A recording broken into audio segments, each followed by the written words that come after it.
I wonder if Titania be awake, then what it was the next came in her eye, what she must dote on in extremity. Here comes my messenger.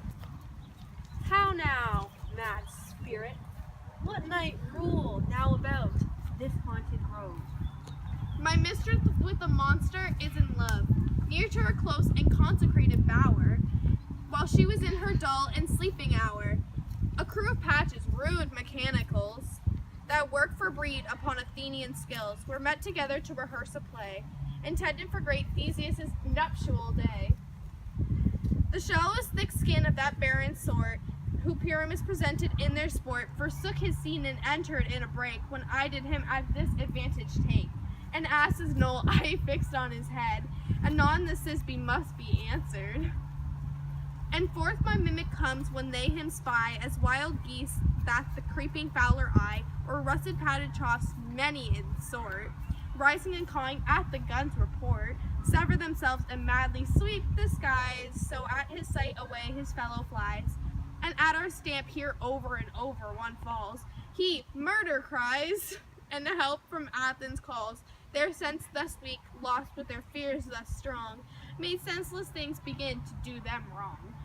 For briars and thorns at their apparel snatch, some sleeves, some hats, from yielders all things catch. And led them on in this distracted fear, and left sweet Pyramus translated there. When in that moment so it came to pass, Titania waked and straightway loved an ass. This falls out better than I could devise. But hast thou yet lashed the Athenian eyes with the love juice, as I did maybe do? I took him sleeping, that is finished too, and the Athenian woman by his side, that when he waked, of force she must be eyed.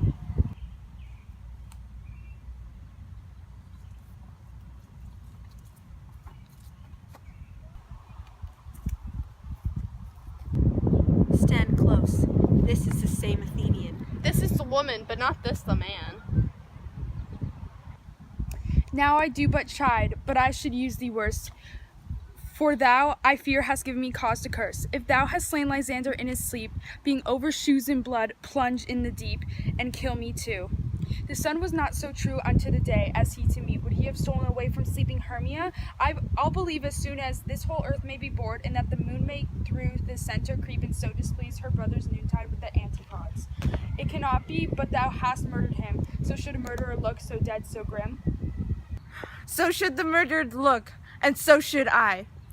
Pierced through the heart with your stern cruelty, yet the murderer look as bright, as clear, as yonder Venus in her glimmering sphere. What's this to my Lysander? Where is he? O good Demetrius, wilt thou give him me? I had rather give his carcass to my hounds.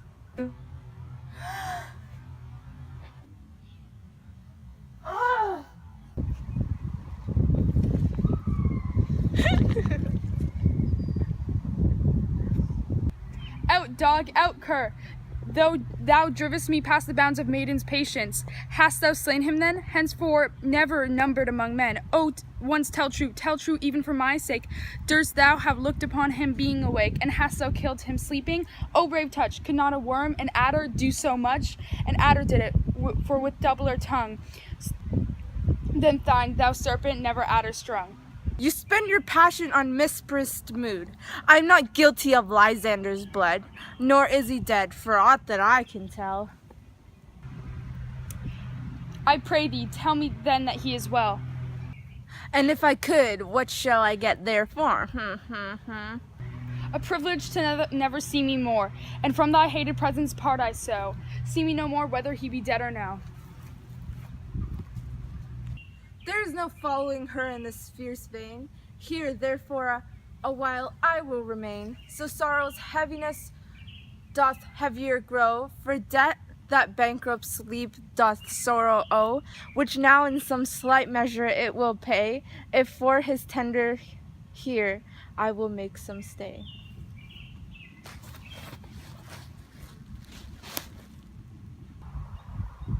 What hast thou done? Thou hast mistaken quite, and laid love juice upon some true love's sight. Of thy misprison must perforce ensue some true love turned, and not a false turned true. Then fate overrules that one man holding troth, a million confounding oath on oath. About the wood goes swifter than the wind, and Helen of Athens look thou find. All fancy sick she is, and pale of cheer, with a sigh of love that costs a fresh blood dear. By some illusion, see thou bring her here, all charm his eyes, against she do appear.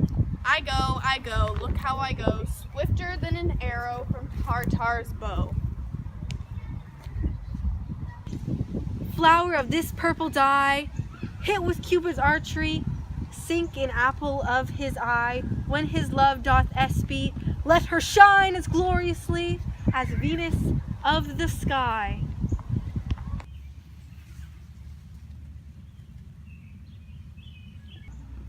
When thou wakest, if she be by, beg of her for remedy.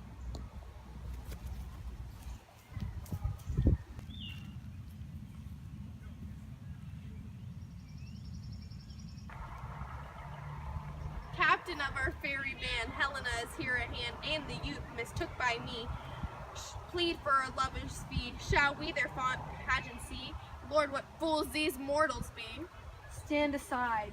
The noise that they make will cause Demetrius to awake.